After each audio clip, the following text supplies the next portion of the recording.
ماہ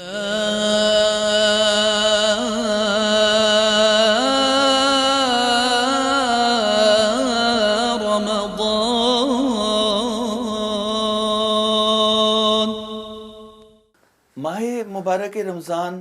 رحمتوں کا دسترخوان ہے۔ تیسرے دن کی دعا شروع ہوتی ہے،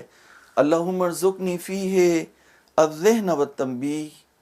وباعدنی فیہ من السفاہۃ والتمویہ واجعل لی نصیبا من کل خیر تنزل فیہ بجودک یا اجود الاجودین۔ اس دعا میں یہ ادب سکھایا جا رہا ہے کہ تم دعا مانگو کہ بار پروردگارا، جس طرح سے کہ جب میں روزہ افطار کرنے کے لیے جاتا ہوں تو رزق کی اور روزی کی اور نعمتوں کی ٹیبل سجی ہوئی ہوتی ہے، دسترخوان سجا ہوا ہوتا ہے، اس طرح سے تو میری روزی عطا فرما کہ مجھے آگہی اور ہوش حاصل ہو۔ الذہن والتنبیہ، یعنی یہاں پر پھر دوبارہ جس طرح سے پہلے دن کی دعا میں یہ توجہ دلائی گئی تھی کہ بار پروردگارہ مجھے غفلت سے باہر نکال، یعنی انسان جب اس دنیا میں ہے اسے نئی احساس کہ وہ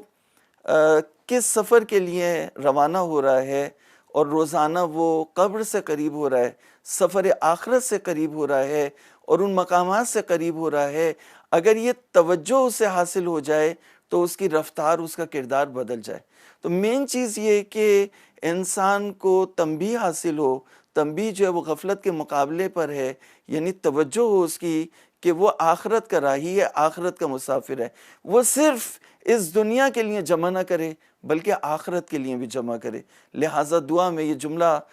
بیان کیا گیا کہ اللہم ارزقنی فیہ الذہن والتنبیہ، بار پروردگارہ مجھے ہوش، ذہانت اور توجہ آگہی عطا فرما۔ وَبَاعِدْنِ فِيهِ مِنَ السَّفَاوَةِ وَالتَّمْوِیہِ، اور مجھے بے راہ روی سے اور جہالت سے، ناسمجھی سے مجھے دور کر دے۔ انسان اپنی ناسمجھی کی بنیاد پر یعنی ایک ہے سمجھداری اور ایک ہے جہالت اور سفاہت۔ انسان بسا اوقات جذبات میں آ کے جو حکمت کی بات ہے، اگر کوئی بزرگ کوئی مشورہ دیتا ہے، کوئی حکمت کی بات، کوئی عقل کی بات سامنے آتی ہے تو اپنی ناسمجھی کی بنیاد پر اس کی مخالفت کرتا ہے۔ تو بار پروردگارہ مجھے ناسمجھی سے اور جہالت سے، جہالت یہ نہیں ہے کہ آپ کسی چیز کو نہیں جانتے، بلکہ جہالت یہ ہے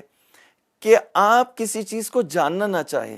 یا آپ کو ایسیس مل جائے علم کی طرف، نالج کی طرف، تو آپ اس کو بند کر دیں۔ تو مجھے جہالت سے اور بے راہ روی سے دور کر دے، اور تو نے اس ماہ مبارک رمضان میں جو خیر اور خوبیاں اور رحمتیں نازل کی ہیں، جتنے پیکیجز اس ماہ مبارک رمضان میں تو نازل کر رہا ہے،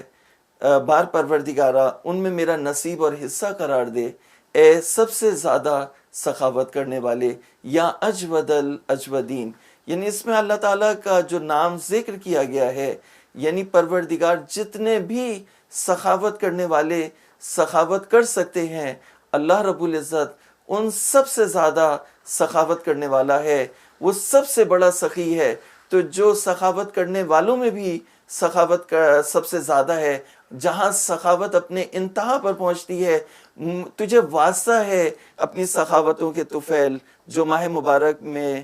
رحمتیں اور برکتیں نازل ہوئی ہیں، اس میں میرا نصیب قرار دے۔ پروردگار عالم ہمیں توفیق عطا فرمائے کہ ہم محراب عبادت پر اس کی عبادت کریں، اس کی کتاب کی آیات کی تلاوت کریں، اور اس کے بندوں کی خدمت کریں، غریبوں مظلوموں کا ساتھ دینے کی کوشش کریں، اور ظالموں کے خلاف ہو جائیں، اور اس منزل پہ آ جائیں کہ ہم پروردگار ہمیں اپنی رحمت کے طفیل اپنی کتاب کی آیات کی تلاوت کرنے کی توفیق عطا فرمائے۔ والسلام علیکم ورحمۃ اللہ۔